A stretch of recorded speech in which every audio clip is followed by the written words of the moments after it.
નમસ્કાર મિત્રો. અચાનક જ એવું લાગે કે હમણાં હાર્ટ એટેક આવી જશે તો ખૂબ જ બીક લાગે, બેચેની થાય, ઘરની બહાર જમવામાં ગભરામણ થાય અને સતત મન બેચેન રહે. વિચાર ખૂબ આવ્યા કરે અને એને કારણે સતત ઓડકાર આવ્યા રાખે. છાતીમાં દુખે, પીઠમાં દુખે, પડખામાં દુખે અને સતત એવું લાગે કે કાં મને હાર્ટ એટેક આવી જશે અથવા તો મને કોઈ મોટો રોગ થઈ જશે. અને એને કારણે અનેક પ્રકારના ડૉક્ટર બદલવીએ પણ કોઈ પણ પ્રકારનું સોલ્યુશન ન મળતું હોય ત્યારે મારો આ વિડીયો તમારા માટે ખૂબ ઉપયોગી રહેશે. આજે આપણે વાત કરીશું વિચાર વાયુની આયુર્વેદ ઘરેલું ઉપચાર વિશે. વિચાર વાયુ શા કારણે થાય છે અને એના માટે આયુર્વેદના શું બેસ્ટ ઉપાય કરી શકાય છે ઘરમેળે. આજે એના વિશે વાત કરીશું. આ વિડીયોમાં હું તમને માત્ર ઘરેલું ઉપચાર નહીં પણ એના માટેના યોગાસન અને પ્રાણાયામ પણ જણાવીશ કે જેથી તમે મનને શાંત કરી શકો અને આ રોગમાંથી જલ્દી બહાર નીકળી શકો. વિચાર વાયુ વિશે વાત કરતાં પહેલાં મારી આપણે નમ્ર વિનંતી છે કે તમને કોઈપણ પ્રકારનો રોગ હોય અને તમે વિચારતા હો કે આયુર્વેદ દવા લાગુ પડશે કે નહીં પડે, મને રોગ ઠીક થશે કે નહીં થાય, તો આપ મારી આ જ યુટ્યુબ ચેનલ, ફેસબુક, ઇન્સ્ટાગ્રામ પેજના બધા જ વિડીયોને શાંતિથી જુઓ. તમને એવા હજારો વિડીયોઝ મળશે કે જે લોકો આયુર્વેદ સારવારથી સ્વસ્થ થયા છે. તમારો આત્મવિશ્વાસ વધશે અને તમે કોઈપણ રોગ માટે આયુર્વેદ સારવાર કરવા માગતા હો તો તમે અમારો સંપર્ક પણ કરી શકો છો. અમે ઓનલાઈન અને ઓફલાઈન બંને રીતે દવા કરતા હોઈએ છીએ. નમસ્કાર મિત્રો, હું છું doctor Vishal Pandya, MD Ayurveda physician, Panchakarma specialist, Sanjivani Ayurveda hospital, Gandhidham, કચ્છથી. મિત્રો, મારી હોસ્પિટલમાં એવા હજારો દર્દીઓ આવતા હોય છે કે જેને એકમાત્ર ભય એ છે કે મને હાર્ટ એટેક તો નહીં આવી જાય ને, કાં મને કોઈ મોટો રોગ તો નથી થઈ ગયો ને. જ્યારે દવાખાનાઓ અનેક બદલે એટલે છેલ્લે ડૉક્ટર એમને એમ કહી દે કે તમને એન્ઝાયટી એટલે કે વિચારવાયુ છે. તમે વિચારવાયુની આ દવા કાયમ ચાલુ રાખો. શું છે આ વિચારવાયુ? ખરેખર જે છે વિચારવાયુ એટલે ઘણા બધા પ્રકારના લક્ષણનો સમૂહ છે જેમાં પેશન્ટને ઊંધો ગેસ ચડતો હોય, સતત ઓડકાર આવતા હોય, કોઈ મોટા રોગની ભય લાગતો હોય, બેચેની જેવું રહેતું હોય, કામ કરવાનો ઉત્સાહ ન થતો હોય, એટલા બધા વિચાર આવે કે રાત્રે ઊંઘ ના આવતી હોય અને સાથે સાથે પેશન્ટને જે છે એ સતત બહાર જવા બીક લાગે, ઘરે ચેન ન પડે અને છેવટે પણ પેશન્ટ કામ પણ ન કરી શકતું હોય. આ બધા જ પ્રકારના પ્રોબ્લેમમાં જ્યારે ડૉક્ટર્સ વિચારવાયુની દવા શરૂ કરાવે છે ત્યારે ટેમ્પરરી તો સારું લાગે છે પણ પરમેનન્ટ એ રોગનું સોલ્યુશન થતું હોતું નથી. ખરેખર આયુર્વેદ મુજબ વિચાર અને વાયુને ખૂબ ગાઢ સંબંધ છે. વિચારવું એ મનનું એક લક્ષણ છે. ચિંત્યમ વિચારેમ ઉહ્યમ એટલે કે વિચાર કરવો એ આપણા મનનું લક્ષણ છે. આપણું મન એ વાયુ સાથે સંકળાયેલું છે. ઉપનિષદોમાં એવું લખ્યું છે કે આપણે જ્યારે ખોરાક ગ્રહણ કરીએ છીએ ત્યારે એના સૂક્ષ્મ ભાગમાંથી મનનું નિર્માણ થાય છે. એટલે આપણા ખોરાકની સાથે આપણા મનના વિચારોનો સંબંધ છે. બીજી વાત, જો હું તમને સમજાવું કે જ્યારે આપણા પેટમાં વાયુ ખૂબ વધારે હશે, પેટમાં ગેસ હશે ને કબજિયાત રહેતી હશે તો વાયુ વધશે ને વાયુ વધશે એટલે વિચાર વધશે. એટલે જ તો જે છે એ વિચારને વાયુ સાથે સંબંધ સ્પષ્ટ દેખાઈ આવે છે. બીજું એક એક્ઝામ્પલ સમજો. જ્યારે તમને વધારે ટેન્શન કે વધારે પડતું તમને ચિંતા હશે ત્યારે તમારો શ્વાસ વધારે ઝડપથી ચાલવા માંડશે, તમે ઊંડા શ્વાસ નહીં લઈ શકો. એ પણ બતાવે છે કે વિચારને વાયુ સાથે સંબંધ છે. હજી એક એક્ઝામ્પલથી સમજો. જ્યારે તમે કોઈ પ્રકારના ટેન્શન કે ચિંતામાં હશો અને તમે શાંતિથી ઊંડા શ્વાસ લેશો અથવા તો તમને ડૉક્ટર કહેશે કે તમે પ્રાણાયામ કરો, યોગ કરો, જો તમે ઊંડા શ્વાસ પ્રશ્વાસની ક્રિયાઓ કરશો તો ઓટોમેટિક તમારું મન શાંત થશે, તમારા વિચાર પણ શાંત થશે. આના પરથી પણ આપણે કહી શકીએ કે વિચાર અને વાયુને ગાઢ સંબંધ છે. તો જ્યારે પણ વ્યક્તિને વિચાર વાયુ થાય છે ત્યારે મોટા ભાગના 90% પેશન્ટમાં જોવા મળે છે કે કાને ઊંધો ગેસ હોય છે, કાં એને પાચન સારું નથી હોતું, કાં એને કબજિયાત હોય છે. જો આપણે પેટમાંથી વાયુને દૂર કરીએ તો ધીરે ધીરે મન શાંત થાય છે, મગજને પોષણ મળે છે. મોડર્ન મેડિકલ સાયન્સ અનુસાર પણ હું તમને સમજાવું તો તમને જ્યારે વિચારવાયુ નિદાન થાય છે ત્યારે ડૉક્ટર તમને એમ કહે છે કે તમારા મગજમાં કેમિકલ ખૂટે છે. આ કેમિકલ શું કામ ખૂટે છે? મિત્રો, આપણું આખું શરીર અલગ અલગ પ્રકારના કેમિકલથી સંચાલિત થાય છે. કોક કેમિકલ્સ આપણા હોર્મોન્સને બનાવે છે, કોક કેમિકલ્સ આપણા શરીરમાં પાચક રસને બનાવે છે, કોક કેમિકલ વિટામિન્સને બનાવે છે. આ બધા જ કેમિકલ બને ક્યાંથી છે? જન્મજાત અમુક પ્રકારના કેમિકલ બન્યા પછી એનું પોષણ ક્યાંથી થાય છે? આપણા ખોરાકમાંથી. તમે જે ખોરાક લ્યો છો એમાંથી ધીરે ધીરે જે છે એ વિટામિન્સ બને છે, અલગ અલગ પ્રકારના ન્યુરોન્સના કેમિકલ બને છે અને ન્યુરોપેપ્ટાઇડ્સ બને છે. આ બધા જ પ્રકારના રસાયણો તમારા મગજના કામ કરવા માટે ખૂબ જરૂરી છે. જ્યારે મગજમાં સેરેટોનિન નામના કેમિકલ્સ ઘટી જાય છે ત્યારે ધીરે ધીરે આપણું મગજ ચિંતા અને વિચારવાયુમાં સપડાતું જાય છે. ઘણા બધા એવા એન્ઝાઇમ્સ પણ છે કે જે આપણા મગજને કામ કરવા માટે ખૂબ જરૂરી છે. આ બધા જ કેમિકલ એન્ઝાઇમ્સ જ્યારે આપણી પાચન શક્તિ નબળી પડે છે ત્યારે વ્યવસ્થિત રીતે બનતા નથી, એટલે મગજને પોષણ નથી મળતું. મગજને જ્યારે પોષણ મળવાનું બંધ થાય છે અને ભાગો જ્યારે આ વાયુ વધે છે, એ બંને વસ્તુ સાથે મળીને ચિંતા, ભય અને બેચેનીનું સ્વરૂપ ધારણ કરે છે. વ્યક્તિને ન હોય ત્યાંથી ખરાબ વિચારો આવવા માંડે છે અને હંમેશા નેગેટિવ વિચાર જ આવવા માંડે છે. એક નાની છીંક પણ આવે કે ઉધરસ પણ 2 દિવસ હાલે તો એને એમ લાગે મને ટીબી થઈ ગયો હશે. પેટમાં બહુ ભરાવો લાગે અને પેટમાં ગોળા જેવું બને તો એને લાગે કે મને ગાંઠ થઈ ગઈ હશે. છાતીમાં જ્યારે ગેસ આવે અને દુખાવો થાય તો એને એવું લાગે કે મને હાર્ટ એટેક આવી જશે. માથું દુખે અથવા તો હાથમાં ખાલી ચડે તો એને એમ લાગે મને લકવા થઈ જશે. એના મનના વિચારો ઉપર એને કાબૂ નથી રહેતો અને એને કારણે સતત નકારાત્મક વિચારોમાં પેશન્ટ સપડાતું જાય છે. હવે આયુર્વેદમાં તો સ્પષ્ટ લખ્યું છે કે કામ, શોક, ભયાદ વાયુ, ભય અને શોકથી વાયુ વધે છે અને વાયુ વધે તો ભય અને શોક પણ વધે છે. બંને એકબીજાના મિત્રો છે. જેટલો આપણે વાયુને કંટ્રોલ કરશું એટલો જ જે છે દરેક રોગમાં કંટ્રોલ આવશે. કારણ કે આયુર્વેદમાં મહર્ષિ ચરક કહે છે વાયુસ્તંત્ર યંત્ર ધરહ. આપણા શરીરના તંત્ર એટલે કે બધા પ્રકારના સિસ્ટમને, યંત્ર એટલે કે શરીરના દરેક ઓર્ગન્સને ચલાવવાળો વ્યક્તિ છે એ વાયુ છે. જો વાયુ દોષને આપણે કંટ્રોલ કરીએ છીએ તો દરેક દોષ જે છે કંટ્રોલમાં આવે છે. વાયુ દોષનું મુખ્ય સ્થાન આયુર્વેદમાં કહ્યું છે પક્વાશય એટલે કે આંતરડું.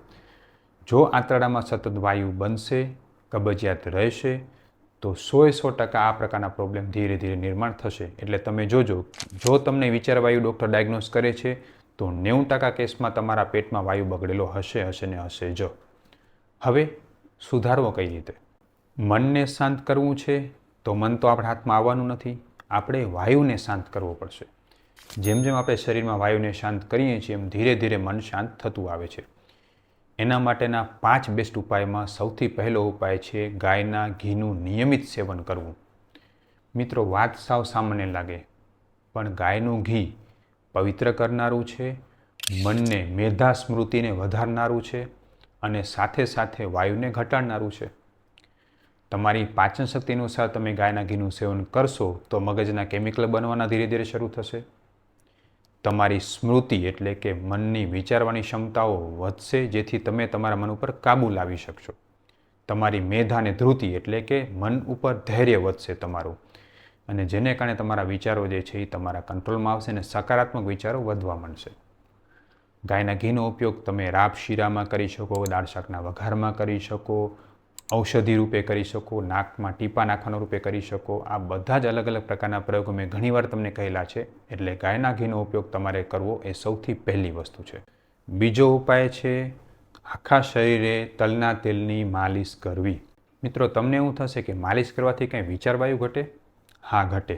આયુર્વેદમાં એવું કહ્યું છે સ્પર્શ એટલે કે ત્વગ ઇન્દ્રિય ત્વચામાં સૌથી વધારે વાયુ આશ્રિત રહેલો છે. તમને આશ્ચર્ય થશે કે જ્યારે ઇન્જેક્શન આપવામાં આવે છે ને ત્યારે અમુક ઇન્જેક્શનો માત્ર ને માત્ર ત્વચામાં આપવામાં આવે છે જે તરત જ કામ કરે છે, જેને સબડર્મલ કહેવામાં આવે છે. એવી જ રીતે આપણી ત્વચામાં એવા જ્ઞાનતંતુઓ રહેલા છે કે જે મસ્તિષ્ક સુધી જેનું કનેક્શન છે. જો આપણે ત્વચામાં રોજ માલિશ કરીએ આખા શરીરે તો ધીરે ધીરે ત્વચામાં જે વાયુ શાંત થશે એ આખા શરીરમાં વાયુ શાંત કરવા માટે મદદરૂપ થશે. ઉપરાંત જ્યારે તમે પેટ ઉપર ઘડિયાળના કાંટાની દિશામાં નાભીની આસપાસ માલિશ કરશો તો એ તમારા પેટમાં વાયુને ઓછો કરશે અને વાયુ નીચેથી છૂટવા માંડશે. તમે જ્યારે શાંતિથી માર્ક કરશો કે જ્યારે અપાન એટલે કે નીચેથી ગેસ પાસ થવાનો શરૂ હશે ત્યારે તમને વિચારો ઓછા આવશે, અને જ્યારે તમને જે છે ગેસ પાસ થવાનો ઓછો થશે ત્યારે વિચારો વધશે. ઘણા બધા પેશન્ટ એવું કહેતા હોય છે કે સાહેબ પેટમાં આફરો ભરાય ને ત્યારે ખૂબ બેચેની થાય છે અને વાયુ છૂટી જાય ત્યારે બેચેની ઓછી થઈ જાય છે. આ દર્શાવે છે કે તમે જેટલી સરસ રીતે માલિશ કરશો તલના તેલની એટલું જ તમારું વિચારવાયુ તમારા કંટ્રોલમાં આવશે. સાથે સાથે માથામાં રોજ કોઈને કોઈ રીતે તેલની માલિશ કરો. ખાસ અગત્યનું છે, માથામાં તેલની માલિશ તમે કોઈ આયુર્વેદિક તેલનો ઉપયોગ કરો જે તેલ તલના તેલમાંથી અથવા તો નારિયેળ તેલના બેઝમાંથી બનેલો હોય. કારણ કે માત્ર ને માત્ર જે છે ઔષધિ તેલ વગર તમે માથામાં તેલની માલિશ કરો છો તો ઉપયોગી નહીં બને. ઘણા લોકો જે છે સેન્ટવાળા તેલનો ઉપયોગ કરે છે જેમાં અલગ અલગ પ્રકારના કેમિકલ્સ ઉપયોગ થયેલા હોય છે. આ બધા તેલનો ઉપયોગ કરવાથી કોઈ ફાયદો થતો હોતો નથી, કારણ કે તેલ એ તલનું તેલ હોવું જોઈએ કાં તો નારિયેળ તેલ હોવું જોઈએ અને અથવા તો એના બેઝમાંથી બનેલું તેલ હોવું જોઈએ જે તમારા મસ્તિષ્કની ઇન્દ્રિયોને પોષણ આપે, વાયુને શાંત કરે. કાનમાં પણ તલના તેલના ટીપા અચૂક નાખો. કરણ પૂર્ણ કરવાથી મનની શાંતિ થાય છે અને ઊંઘ ગાઢ આવે છે. હું ચરક સંહિતામાં કહેલું છે. એટલે કે ત્વગ ઇન્દ્રિયમાં, ત્વચામાં જ્યારે આપણે તલના તેલની માલિશ કરીએ છીએ ત્યારે વાત દોષ શાંત થાય છે અને શરીરમાં અનેક પ્રકારે ફાયદો થાય છે. ત્રીજો ઉપાય છે યોગનો ઉપાય, પવન મુક્તાસન. મિત્રો, પવન મુક્તાસન બહુ સરળ આસન છે. તમે કોઈપણ પ્રકારે વિડીયોઝમાં જોઈ શકો છો અને પવન મુક્તાસન સરસ રીતે અને સાચી રીતે કરવામાં આવે તો અપાન વાયુ જે છે એનું વૈગુણ્ય દૂર થાય છે. નાભી જે ઉપર ચડી ગયો છે ધીમે ધીમે નીચે ઉતરે છે અને વાયુ છૂટ થવાથી ધીરે ધીરે જે છે મન શાંત થવા તરફ જાય છે. પવન મુક્તાસન રોજ દિવસમાં એક વખત સવારે ભૂખ્યા પેટે ઓછામાં ઓછું 3 થી 4 મિનિટ સુધી મેન્ટેન રહેવું કરવું જોઈએ. એટલે ધીરે ધીરે તમારા આંતરણની ગતિ સવળી થશે, વાયુ ઉપર જવાની જગ્યાએ નીચે જવાનું શરૂ કરશે. ચોથો ઉપાય છે મેડિટેશન અને પ્રાણાયામ. મિત્રો, ચિંતાને ટેન્શનની વાત આવે, વિચારવાયુની વાત આવે અને યોગની વાત ના આવે એવું ક્યારે શક્ય ન બને. આખા વિશ્વમાં દરેક વ્યક્તિઓ માને છે કે યોગ જે છે એ મનને શાંત રાખવા માટે ખૂબ ઉપયોગી છે. તો આપણે શા માટે ન માનીએ? એવો કોઈ પણ વ્યક્તિ મૂર્ખ નહીં હોય કે જે માત્ર દવા ખાઈને ટેન્શન ઓછું કરવા માગે. દવાથી ટેન્શન ઓછું નથી થતું, આપણે દવાના આદિ બનતા જાય છીએ. જેમ કોઈ ચરસ, ગાંજો કે દારૂ પીને મનને શાંત કરી દે છે, એ મનને શાંત કર્યું ન કહેવાય, એ તો એણે મનને નશામાં રાખ્યું કહેવાય, મનને મૂર્ત કર્યું કહેવાય. ખરેખર જે છે એ યોગ અને પ્રાણાયામથી મનને શાંત કરવું એ સૌથી શ્રેષ્ઠ ઉપાય છે. જ્યારે પણ તમને બેચેની કે ગભરામણ થાય ત્યારે એકદમ શાંતિથી કોઈ પણ જગ્યાએ ખુરશીમાં બેસી જાઓ અથવા તો નીચે બેસી જાઓ. પલાઠી વાળો અને ધ્યાન કરો એવી કોઈ જ જરૂર નથી. એક જ પ્રક્રિયા કરો, માત્ર ઊંડા શ્વાસ લ્યો ધીમેથી અને ધીરે ધીરે ઊંડા શ્વાસને છોડો. તમે જોશો કે ધીરે ધીરે ધીરે ધીરે તમારો વાયુ નીચે ઉતરવા માંડશે, મન શાંત થવા માંડશે, નાભીમાં જે ધબકારા છે એ ધીમે ધીમે ઓછા થવા માંડશે. જો તમને મારી આ વાત વિશ્વાસમાં ના આવતી હોય તો એક વખત આ પ્રક્રિયા કરી જોજો.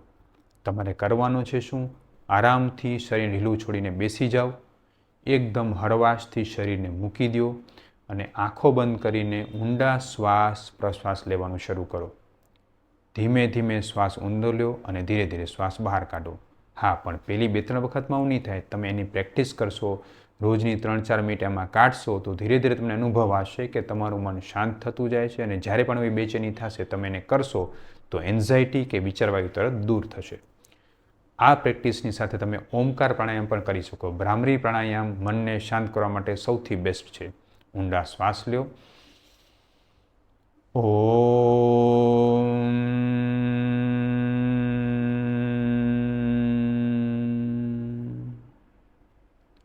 આ રીતે કરેલો ઓમકારનો પ્રાણાયામ તમારા મનને શાંત કરશે, તમારા શરીરને શાંત કરશે અને મગજમાં વિચારવાયુના સ્પંદનને ઓછા કરશે. એટલે યોગ અને પ્રાણાયામનો ઉપયોગ કરવો જોઈએ.